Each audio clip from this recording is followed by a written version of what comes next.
안녕하세요. 분석왕 김프로TV의 김프로입니다.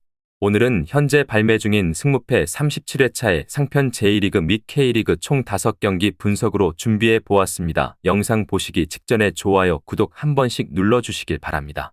일단 세레소를 상대로는 웅크려야 하는 경우가 잦은 편입니다.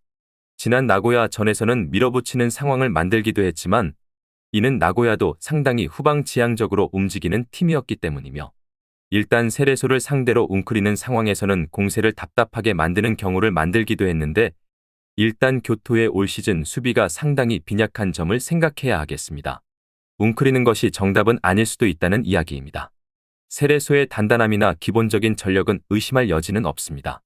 문제는 세레소의 득점력이며 점유율을 53% 이상까지 평균적으로 차지하는 상위 전력이지만 기회 구축률은 12 정도에 불과합니다.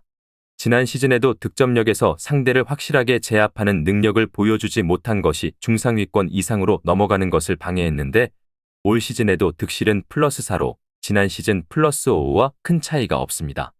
교토의 수비가 너무 불안한 상황입니다.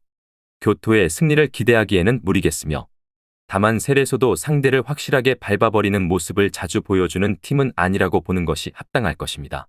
세레소 오사카의 승리를 추천드리겠습니다. 수원FC는 대구와 홈 경기에서 끈끈한 수비를 보여주며 승리를 챙겼습니다. 이번 경기를 통해 2연승을 노리는 상황입니다. 김은중 감독은 지난 경기 4-2-3-1 시스템을 통해 이승우 맞춤 역습 전술을 시행했습니다.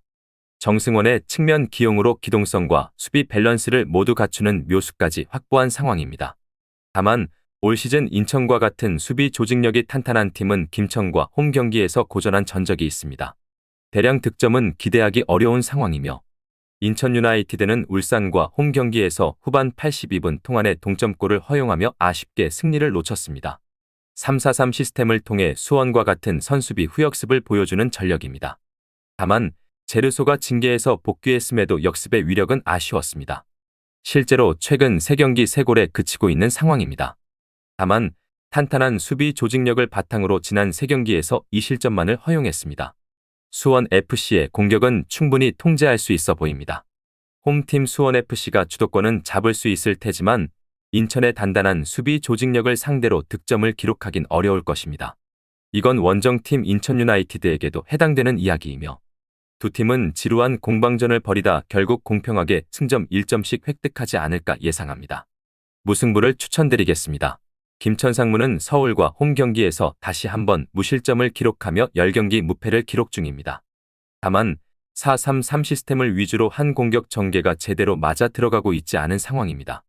이영준, 정치인, 김영욱 등 주요 득점 자원들이 죄다 침묵 중입니다. 실제로 최근 3경기 한 골만을 기록한 상황입니다. 포항의 탄탄한 수비를 공략하기에는 다소 무리가 있다고 예상할 수 있겠습니다. 그럼에도 원두재와 강현묵과 같은 활동량이 풍부한 중원 자원들의 수비 가담으로 3경기 연속 무실점을 기록하고 있습니다. 상당히 탄탄한 수비 라인을 보유한 전력입니다. 포항 스틸러스는 광주 원정 경기에서 베테랑 신광훈의 퇴장에도 불구하고 광주의 파상 공세를 버텨내며 승리를 가져왔습니다. 4-4-2 시스템을 중심에 두 줄 수비는 상당히 탄탄한 상황입니다. 다만 김천과 마찬가지로 윤민호, 허용준, 이호재 등 득점 자원들이 모두 부진합니다. 설상가상, 조르지마저 부상으로 낙마한 상황입니다. 앞서 언급한 신광훈의 부재로 어정원의 대체 출전이 예상되는 우측 풀백 자리도 상당한 불안 요소입니다. 최대한 실리적으로 경기에 접근하지 않을까 싶습니다. 참고로 리그 최소 실점 팀이며며 두 팀은 기본적으로 수비 밸런스를 상당히 중요하게 생각하는 팀들입니다. 그럼에도 홈에서 김천상무가 어느 정도 주도권을 챙길 수 있을 것입니다. 다만 두 팀의 1, 2선 자원들이 모두 부진한 상황이며 대량 득점 양상의 경기는 펼쳐지기 어려울 것입니다. 상당히 지루한 스코어로 마무리될 것으로 보입니다. 무승부를 추천드리겠습니다. 서울 이랜드는 후반전에 득점력이 두드러지는 모습입니다. 특히 교체로 팀의 역동성을 높여 후반에 공격이 살아나는 경향이 있습니다. 시즌 내내 85분 이후에 11골을 넣으며 후반전에 강점을 보여주고 있습니다. 그러나 전반전에는 수비적인 구조적인 문제가 여전히 존재하지만 후반전에 이를 뒤집을 수 있는 힘을 가지고 있습니다. 경남FC는 원기종의 입대로 인해 공격력이 약화되었습니다. 이랜드에게 시즌마다 득점을 기록해온 원기종은 이랜드에게 강한 면모를 보여주었습니다. 결국 이러한 상황에서 안산의 2대0으로 승리를 거두는 것은 예외적이며 수비력이 여전히 취약합니다. 이에 집중력이 부족한 경남은 이랜드의 공격을 어려워할 것으로 예상됩니다. 서울 이랜드가 이길 것으로 예상됩니다. 후반전에 역동성을 살리며 공격을 하는 능력이 뛰어나며 경남의 수비가 그에 대응하기 어려울 것으로 보입니다. 또한 경남이 원기종을 잃은 상황에서는 공격력이 약화될 것으로 예상되며 이는 이랜드에게 유리한 요소로 작용할 것입니다. 서울 이랜드 승을 추천드립니다. 안산 그리너스는 이전 시즌에는 임관식 감독이 닭공 전술로 성남을 2번이나 꺾은 경험이 있습니다. 그러나 현재 팀은 공격에서 어려움을 겪고 있습니다. 압박을 받으면서 수비 능력은 향상되었지만 부산을 상대로 1대0으로 승리한 경기에서도 공격이 부족한 모습을 보였습니다. 특히 김범수의 침묵은 팀 내에서 큰 문제로 여겨지고 있습니다. 성남FC는 현재 상황이 매우 불안합니다. 수비가 11경기 연속으로 실점을 하며 문제가 되고 있습니다. 특히 상대의 빌드업에 대해 공간을 많이 내주는 경향이 있어 상황이 악화되고 있습니다. 또한 공격력이 외국인 선수에 의존되고 있어 골 결정력이 부족한 상태입니다. 이로 인해 수비가 흔들리는 상황에서는 더욱 어려운 상황입니다.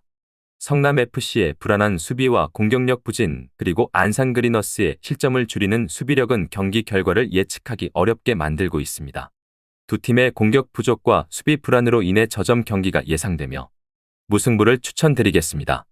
오늘 준비한 경기 분석 상편은 여기까지입니다.